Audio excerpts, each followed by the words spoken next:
يضمني وهو غطاء. بیچاری کئی روز سے دم توڑ رہی ہے، ڈر ہے خبر بد نہ میرے منہ سے نکل جائے. تقدیر تو مبرم نظر آتی ہے ولیکن پیران کلیسا کی دعا ہے کہ یہ ٹل جائے. تو پہلی بات میری ختم ہوئی، عالمی نظام خلافت دنیا کی تقدیر مبرم ہے، ہو کر رہے گی، اس میں کسی صاحب ایمان کو کوئی شک، کوئی شبہ، کوئی ریب نہیں ہونا چاہیے. البتہ اس کا اب دوسرا پہلو کیا ہے، اس کا آغاز کہاں سے ہوگا؟ اب وہ نقطہ کون سا ہوگا، نقطہ آغاز کون سا ہوگا؟ اس میں پہلی بات تو میں نے کہا جو شک کرے گا اس کا پھر ایمان مشکوک ہے. ہوگا، لازماً ہوگا، گلوبل ہوگا، پوری دنیا میں ہوگا. کہاں سے شروع ہوگا اس میں آپ اختلاف کر سکتے ہیں، لیکن مجھے تو دو حدیثیں تو ملی ہیں جن سے یہ اندازہ ہوتا ہے کہ یہ اس مشرقی خطے سے ہوگا، عرب کے مشرق کی جانب کسی ملک سے ہوگا، کسی خطے سے ہوگا. وہ حدیثیں بھی اب آپ پڑھ لیجئے پہلے. پھر میں کہہ رہا ہوں یہ خزانہ ہے جو ہم نے آپ کی خدمت میں پیش کیا ہے، کاش کہ آپ اس کی قدر کر سکیں. یہ حدیثیں آپ کو ازبر ہو جائیں، یاد ہو جائیں، لوح قلب پر نقش ہو جائیں. ہندوستان اور خراسان یعنی موجودہ افغانستان کا ذکر. ابن ماجہ کی روایت ہے عن عبداللہ ابن الحارث رضی اللہ تعالی عنہ قال رسول اللہ صلی اللہ علیہ وسلم یخرج ناس من المشرق یؤتئون للمہدی یعنی سلطانہ، یعنی سلطانہ، دونوں طرح سے پڑھ سکتے ہیں. حضرت عبداللہ ابن حارث فرماتے ہیں رضی اللہ تعالی عنہ کہ حضور نے ارشاد فرمایا مشرق کی طرف سے وہ فوجیں نکلیں گی، لوگ آئیں گے جو عرب میں مہدی کی حکومت قائم کریں گے. یہ مہدی کون ہوں گے اس کا ذکر میں ذرا بعد میں کروں گا، لیکن نوٹ کر لیجئے کہ مہدی سے پہلے لازماً کسی مشرقی علاقے کے اندر وہ نظام قائم ہو چکے گا، تب وہاں سے فوجیں آئیں گی نا. یہ مشرق کون سا ہے؟ عرب کے مشرق میں آپ چلیے ایران بھی آ جائے گا، افغانستان بھی ہے، پاکستان بھی ہے، اور اگر اسے اور توسیع دیں تو ہندوستان بھی ہے. یہ ہے عرب کا مشرق. اس سے فوجیں جائیں گی. اس کا کیا مطلب ہے کہ اس میں سے کسی جگہ پر نظام خلافت پہلے قائم ہو جائے گا تاکہ وہاں سے فوجیں جائیں گی جو جزیرہ نما عرب میں حضرت مہدی کی حکومت کو قائم کریں گی. اب دوسری حدیث سنیے. یہ سنن ابن ماجہ کی حدیث تھی جو میں نے آپ کو سنائی، آپ نے پڑھی. دوسری عن ابی ہریرہ رضی اللہ تعالی عنہ،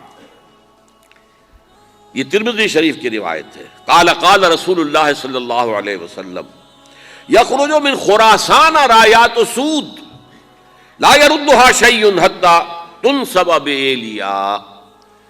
خراسان کے علاقے سے سیاہ جھنڈے لے کر فوجیں آئیں گی، ان کا رخ کوئی موڑ نہیں سکے گا، ان کو پیچھے پھیر نہیں سکیں گے کوئی بھی، یہاں تک کہ وہ یروشلم میں جا کر جھنڈے نصب کر دیں گے. ایلیا حضور کے زمانے میں یروشلم کو کہتے تھے. یہ یروشلم تھا جب حضرت سلیمان کی حکومت تھی اور یہاں پر معبد سلیمانی، ہیکل سلیمانی قائم ہوا. پھر یہ یروشلم ہی رہا ہے تاریخ میں، یہاں تک کہ سن 70 عیسوی میں جب ٹائٹس رومی جنرل نے اس کو گرایا، ختم کیا، سیکنڈ ٹیمپل گرا دیا اور یہاں سے یہودیوں کو کہا نکل جاؤ، یہاں سے کوئی یہودی باقی نہیں رہا، تب بالکل تہو بالا برباد کر دیا. اس کے کوئی 150 سال بعد ہیڈریان، رومن ایمپرر ہیڈریان، اس نے پھر دوبارہ آباد کیا اس شہر کو. 150 سال تک یہ بالکل بنجر اور بالکل غیر آباد پڑا تھا. اب ہیڈریان نے جب آباد کیا تو اس کا نام ایلیا رکھا، اب یروشلم نام نہیں تھا. تو حضور کے زمانے میں پھر اس کا نام ایلیا تھا.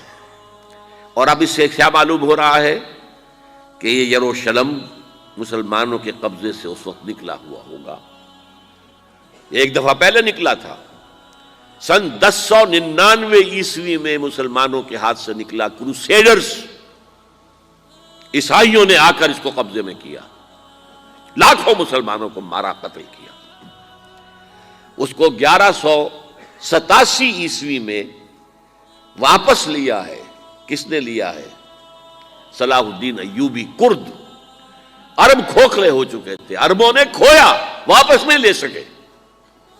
بہت حکومت کر چکے تھے، 400-500 برس کی حکومت کر کے، اور ان کے عیش اور ان کے آرام، اب ان میں جان نہیں تھی کہ وہ واپس لے سکے۔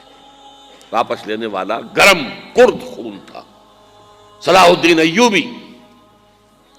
تو گویا کہ اب آپ سمجھئے کہ 88 برس تک عیسائیوں کا قبضہ رہا یروشلم پر۔ اب 1967 میں یہودیوں نے قبضہ کیا ہے، اور اب 38 برس تو ہو گئے، 88 نہیں تو 38 برس تو ہو گئے ہیں۔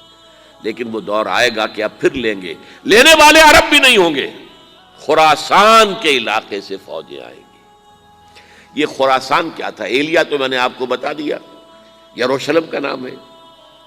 خراسان اس زمانے میں ایک بہت بڑے ملک کو کہتے تھے، کچھ حصہ پاکستان کا بھی اس میں شامل ہے، کچھ حصہ ایران کا بھی ہے۔ ایران کے اس حصے کو اب بھی خراسان کہتے ہیں، وہ ایک صوبہ ہے۔ خراسان ایک صوبہ ہے ایران کا، چھوٹا سا۔ پاکستان میں خاص طور پر یہ جو علاقہ مالاکنڈ ایجنسی کہلاتی ہے، اس سے اوپر جتنا علاقہ ہے، اور یہ جو واخان کی ایک پٹی آتی ہے اوپر، واخان افغانستان کی ایک پٹی سی دم سی چلی آتی ہے، جو جا کر چائنا کی سرحد سے مل جاتی ہے، یہاں سے لے کے یہاں تک یہ جو مالاکنڈ کا وہ درہ ہے اور پہاڑ ہے، یہ بھی خراسان کا حصہ ہے۔